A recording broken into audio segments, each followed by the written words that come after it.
Hi, this is a video for COM 442 and 6421 compiler design. This video, I'm going to describe assignment number 4.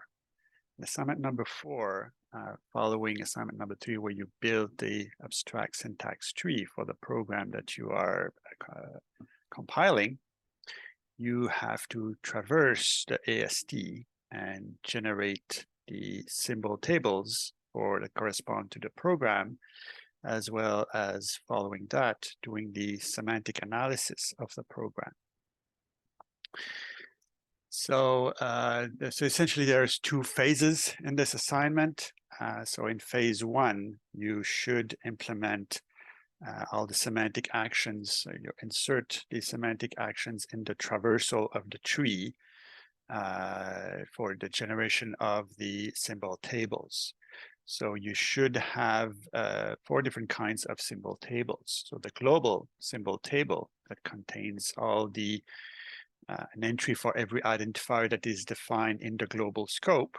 In the programming language that we have, the only kind of identifiers that can be defined in the global scope are the classes that we have in the program, the free functions, as well as the member functions, but these actually need to be stored in the local table for the classes.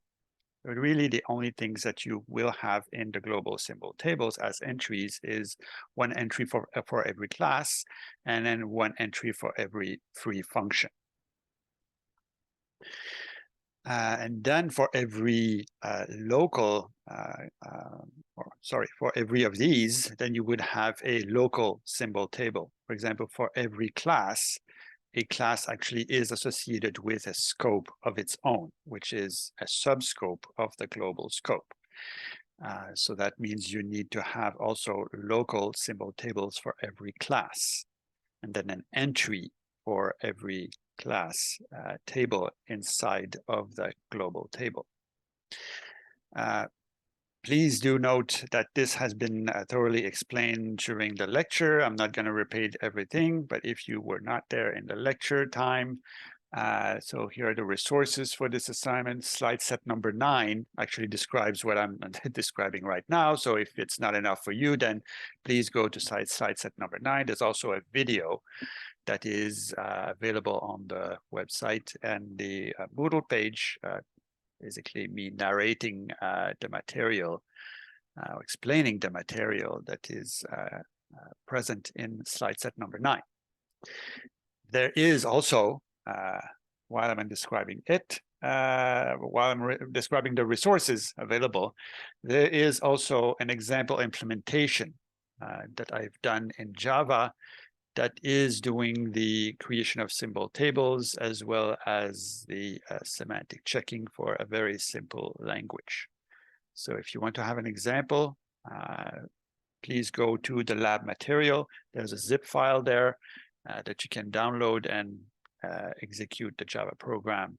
And by the way, the example that is given on the slides, slide set number 9, is exactly this example that you will find in the lab material.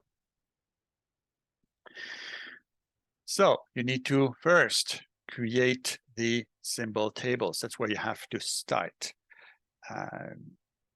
Then later on, after you have the symbol tables done and correctly linked inside of your AST, then you'll be able to do the semantic checking. Now, there's different kinds of semantic checking. Here, I'm just flying over the different kinds of semantic checking. Just this here. So, so in general, there's semantic checking for multiply declared identifiers. So in a certain scope, when you actually encounter a certain identifier being declared, an identifier declaration or variable declaration or class declaration, and so on. So in the same scope, if you are defining or declaring 2 things that are of as being defined in this scope, then you need to actually output an error message that says that this identifier has already been declared in this scope. So for example, if you are in a function And then in this function, there are two variables that are declared inside of the scope of the function that have the same name, then you should have an error message saying multiply declared variable in the function. Same thing is if you declare two classes which have the same name, and it's again multiply declared class or multiply declared identifier. How do you realize these? Is when you're trying to actually insert the records inside of the symbol table, you should have a check to check that when you insert a record for a certain identifier in one symbol table, if there's a record that already exists that has the same name or same specification, then you should flag it as multiply declared. And I'll put a error message in the error message, a semantic error message file. You may also have other kinds of errors, which are, for example, undeclared identifiers. So if for example, in the body of a function, in a certain expression, for example, in a statement, you're using a certain identifier for a variable that was not declared in the scope or that is not available in the scope of this function, then you should actually issue a error message saying that there's an undeclared identifier. So these would be done as you're actually traversing the tree that corresponds to the expressions that are using the identifiers in order to express a calculation. Whereby here, when you process the symbol tables, these are being processed as you traverse the parts of the tree that corresponds to declarations. This is about traversing the tree for declarations, and most of this here has to do with traversing the tree for statements and so on and so forth, or variable declarations. Another thing that you may also have to check is when you're actually calling a function in an expression in a function body, you have to check if, first of all, if this function is available in this scope, and then check if you have a function with the name, the corresponding name that is being used in the expression. You have to check if it's used with the right number of parameters as well as the right type of parameters. So that leads you to actually being able to do type checking for expressions. So if you are calling, for example, f of 1 in an expression, then that's easy to do because 1 is obviously an integer. So if the parameter of the function f is defined as integer, then it's fine, but it's defined as float, then that's a type error. However, what if you have f of a plus b times c? So that means, that implies that if you want to do the type checking of the function call f of abc, that you have to know what is the type of the entire expression, a plus b times c. Right? So that means that you have to do the type checking of an expression. So in slide set number 9, it is explained how you can do type checking of an operation. Then you have to generalize it to the type checking of an entire expression. So 2 phases in the assignment.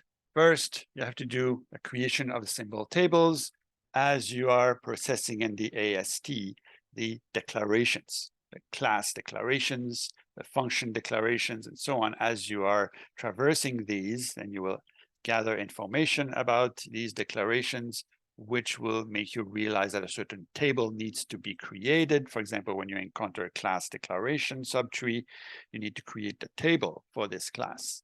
And then when you encounter each of the members that are listed in the class declaration, which you encounter as you traverse the tree, the AST, then you create each of the entries for each of these members, which need then to be inserted in the table for this class, in the symbol table for this class.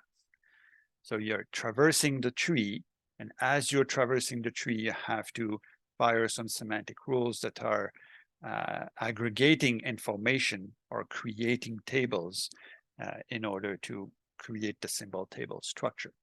Again, here I'm not explaining everything. Please go to slide set number 9 and the example from the lab material for more details. So let's go into the assignment itself. So let's go to this here. So if you download the zip file that corresponds to the assignment, you'll find this here. So first, there's a README file. So I suppose you will start there. There's the PDF here, which is describing the assignment. There are 2 example programs, which are exactly the same examples that you had before, the bubble sort and the polynomial examples. They are exactly the same, again, as what you had before. The additional files that you have here are the out symbol tables files. So one of the things that you have to do in the assignment, as I'm stating here, so that's the assignment handout. Part of what you have to do is to output the symbol tables data structure. So again, in order for us to be able to grade and see if you're doing the right things for this assignment, you should output the symbol tables to a file in a text format so that we can see whether or not your symbol tables is correct and complete. So that's why if you look into the handout, you have 2 examples. For the bubble sort, you have the out symbol tables, and the polynomial, you have the out symbol tables. So if we inspect what they are, so for example, for the polynomial, for the bubble sort out symbol tables, then it could be output something like this. Maybe you don't want it to be as fancy as this, but at least it should be readable. Okay. So essentially here you have the global symbol table in which there are 3 entries, one for the function bubble sort, the function print array, and the function main. And then for each of these tables, they are actually subtables of the global table. So for example, the bubble sort function has its own table in which the local variables declared inside of this function are in the table of the bubble sort function. Same thing for the print array function. It has a subtable that has the variables that are declared in this function defined in this subtable. Same thing for the main function. Now, if you go to the polynomial example, which has classes, then you see that in the global scope, you have a table for polynomial, an entry for the polynomial class, an entry for the linear class, an entry for the quadratic class, and an entry for the function main. You might think that the member functions should be in the global scope, but no, the member functions should be in the scope of the class itself, the class to which they belong.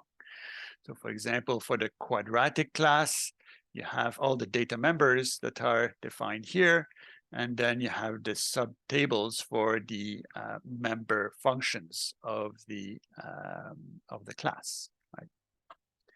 So the functions, if they are member functions, they should be within the scope of the class. Okay. So you should have a way to, one of the things you have to do is to be able to output in a text file the structure of the symbol table so that the marker can actually check easily if your tables are correct. Another thing that is in the provided to you is the an example program that has semantic errors. Now, I have created this program here, which is absolutely meaningless, but is syntactically correct, but has many, many different semantic errors. So I have actually listed many of the different kinds of semantic errors that you may have or have to check. They're all listed here, and I gave them a number. And then, as you see here in the program, for example, here, there's a semantic error in this line here, which is 11.3, which corresponds to undeclared member function. For example, if you go in the class in the type of C, the type of C is the class C, it's trying to call the function f. If you look in the class, you will see that there's no such thing as function f. Okay? So that's one example of an error that you should be able to report. So you see here that I've provided this example file that has many of the different kinds of errors that you should be checking for. We'll provide with the later with the list of all different kinds of errors that you should check for in the grading scheme. It should be almost exactly this list here. So let's go to the assignment handout itself. So the assignment is due on March 19th. So you have 2 weeks to do this assignment. I think it's plenty of time to do this assignment. So I, again, strongly advise that you don't start at the last minute, as always.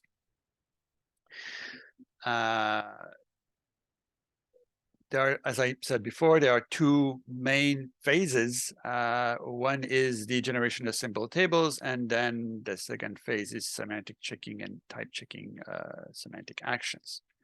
As I explained thoroughly in class and in the video for slides 9, I very strongly advise that you use the visitor pattern to implement the traversal of the tree and the firing of the semantic actions.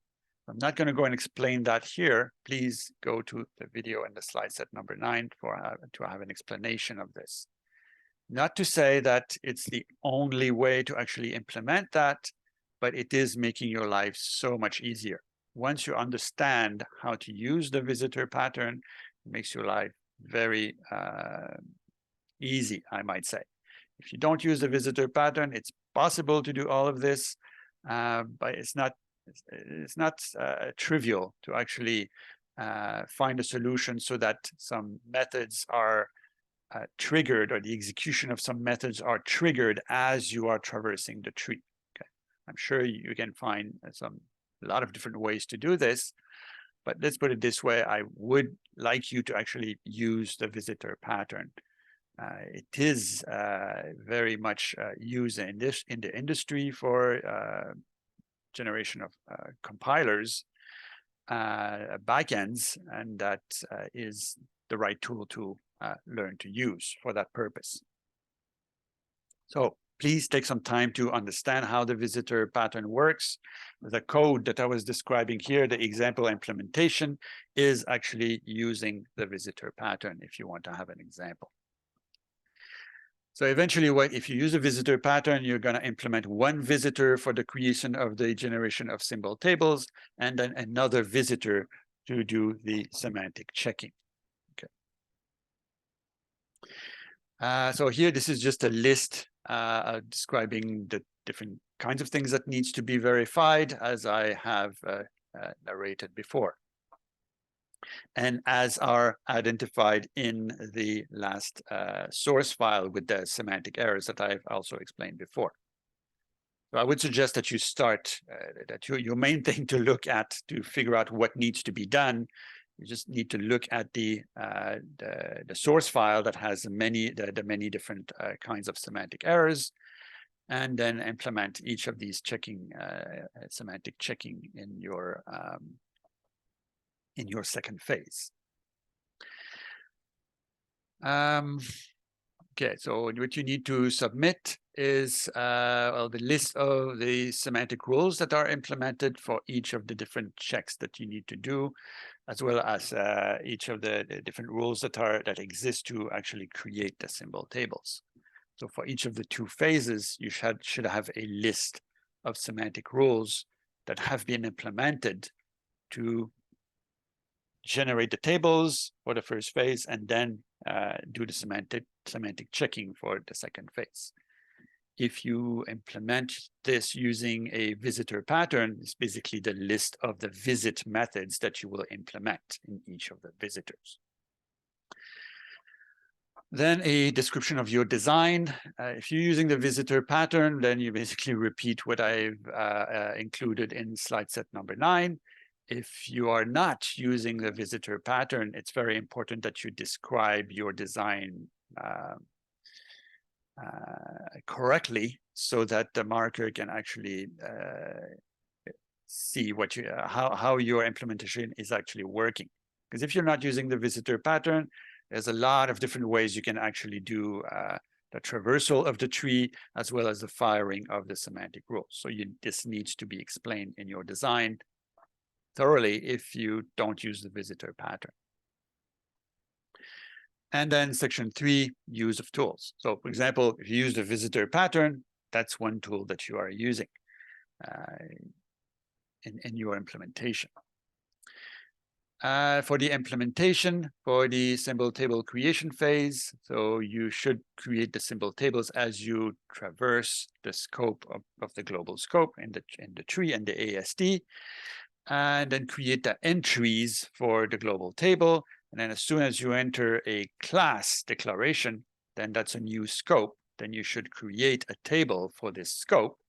And then as you traverse the tree with the members of the class, then you should create an entry for each of the members of the class, which needs then to be inserted in the table for this class.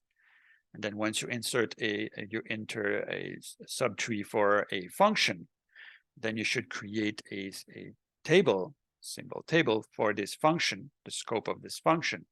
And then when you traverse the tree of the function, when you encounter the parameters and the variable declarations that are inside of the scope of this function, then you should create symbol table entries that will then be inserted inside of the table for this function.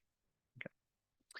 So that's essentially what you need to do for the implementation of the phase for the symbol table creation. Then eventually you need to do the second phase, which is the semantic checking, which is essentially about binding of the variables. So when you are using a certain variable in an expression, essentially what you're doing here, the job that you're doing is you're trying to figure out what variable that is available in this scope is actually bound to the which variable that was declared inside of this scope is actually bound to a certain usage in an actual expression. And then once you figure out that it is bound to a certain variable that exists in this scope, then you can retrieve its type and then do the type checking, for example. By the way, all the numbers that I have here are the same numbers that are used in the in this file here. So all the numbers here, for example, number 11 here corresponds to number 11 here. Okay, so there's a correspondence between these two sets of numbers. For the error reporting, well, you should create an out semantic errors file in which you will output all the semantic errors that you find. So for example, in this example here, there are many semantic errors. For each of these semantic errors that are in the program, you should have one line in the out semantic errors file that will describe these each of these errors. You should be able to report the line at which this semantic error was found. And then, as I described before, you should have find out a way to actually output the structure of your symbol tables into a text file so that the marker can easily check if your symbol tables are correct and complete. You should also provide a set of test cases. The test case that I'm providing, the test cases I'm providing you in the handout are pretty complete, but that's not to say that they are actually totally complete. There are different, there's a lot of different ways that the semantic errors can actually happen. So I gave you some examples, but that's not to say that it's all the possible placement of semantic errors or a combination of factors that lead to a semantic error are not necessarily all into the examples that I gave, the example file that I gave. And then finally, you should have a driver that allows the marker to actually execute your assignment number 4 standalone. So that's it for this description. See you in class later. Bye-bye.